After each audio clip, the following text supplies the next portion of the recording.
If you haven't checked out my other videos, be sure to check them out. If you're new, welcome to my universe. Welcome back, guys. Hit that like and subscribe button because you're in for a story. Oh, when the heart and mind go against each other and step into the battlefield, it's a complete war zone. I know many have dealt with this in their younger years, when your mind is telling you no, but your heart is telling you yes.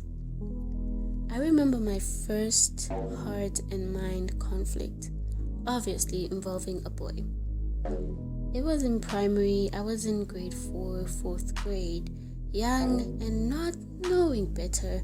I was head over heels for this one boy.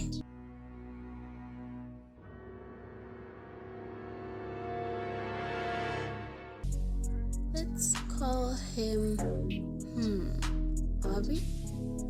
Yes.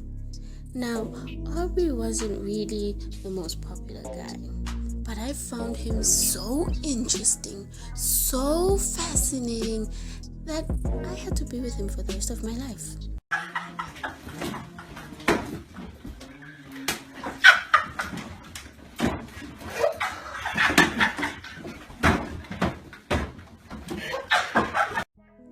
In my eyes, Aubrey was amazing. He used to cry for his mom, but I liked that he showed emotion. He was really shy, but I liked that he was humble. I just saw no flaws. Now, I wasn't the most sought after girl, somewhat invisible, but I was determined to make him like me. I saw him speak with other girls, smiling and laughing with them. I used to go home and write their names down in a Death Note type book.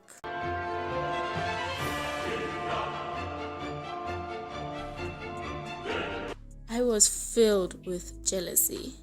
How were they able to just talk to him so easily? Because when I tried, moths filled my tummy, not butterflies.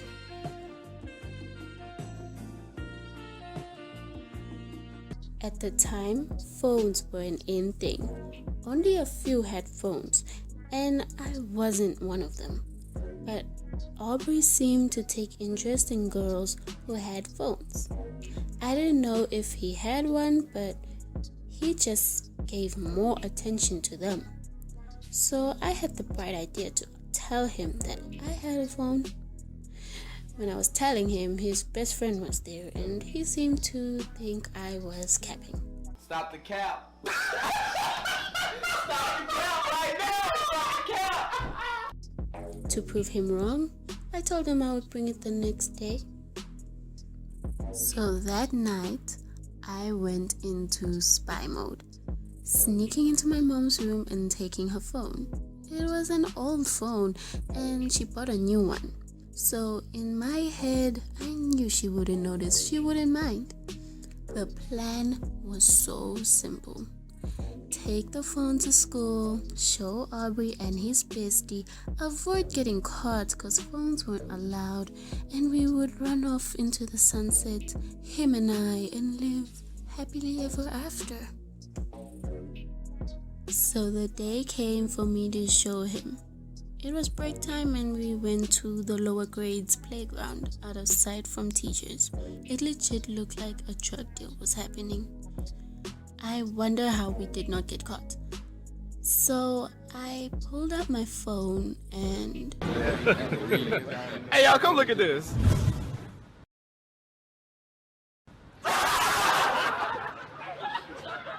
Aubrey's bestie left.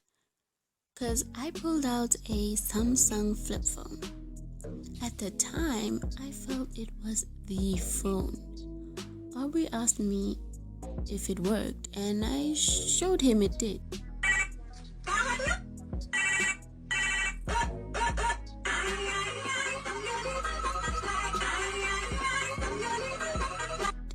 Sadly, we did not run off into the sunset.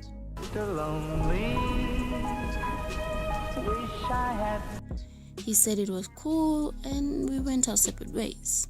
I never felt so hurt. I never heard that. They will hurt you.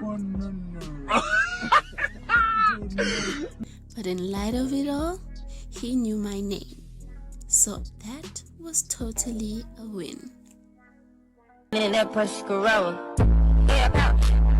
Racks in a quarter ounce. Moral of the story?